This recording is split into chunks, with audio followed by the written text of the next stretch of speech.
Assalamualaikum warahmatullahi wabarakatuh. Salam cinta untuk kawan-kawanku semua dimanapun berada.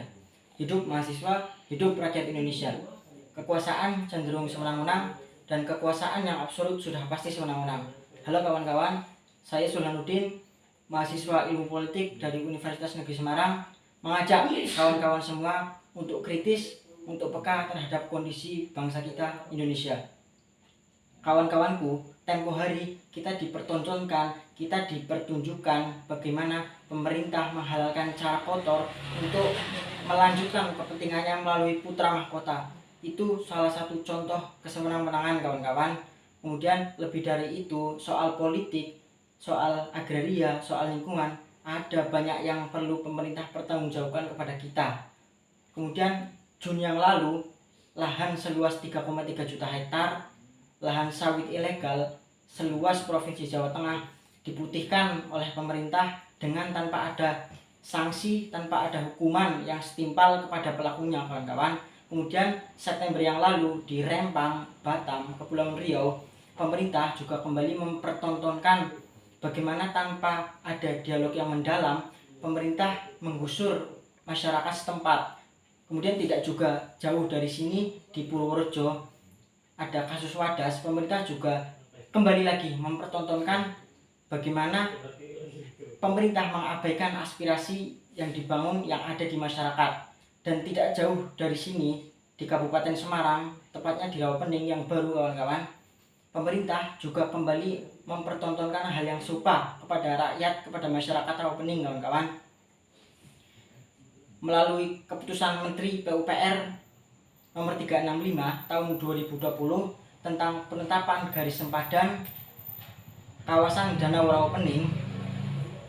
Pemerintah berupaya untuk menggusur, berupaya untuk merevitalisasi yang tidak seharusnya direvitalisasi kawan-kawan. Sebelumnya masyarakat Rawapening meminta kepada pemerintah untuk merevitalisasi kawasan danau dari sedimentasi, tapi yang dilakukan pemerintah malah melebihi dari apa yang masyarakat inginkan, tapi melebihi batas yang tidak diinginkan masyarakat kawan-kawan. Ada 2 poin yang setidaknya jadi aspirasi yang digaungkan oleh masyarakat Rawapening. Yang pertama, melalui keputusan menteri tersebut ada satu hal, yaitu tinggi muka air Rawapening yang harus ditinggikan, yang artinya itu bakal menenggelamkan persawahan, lahan-lahan yang menjadi sumber ekonomi masyarakat Rawapening. Lantas bagaimana masyarakat harus melanjutkan hidupnya, harus melanjutkan perekonomiannya, sedangkan sumbernya malah tenggelam oleh proyek pemerintah kawan-kawan. Kemudian yang kedua adalah tentang pematokan patok sempadan di kawasan yang seharusnya tidak jadi prioritas, yang tidak jadi kawasan yang seharusnya diinginkan masyarakat kawan-kawan. Kawasan yang seharusnya tidak harus dipatok tersebut malah dipatok pemerintah.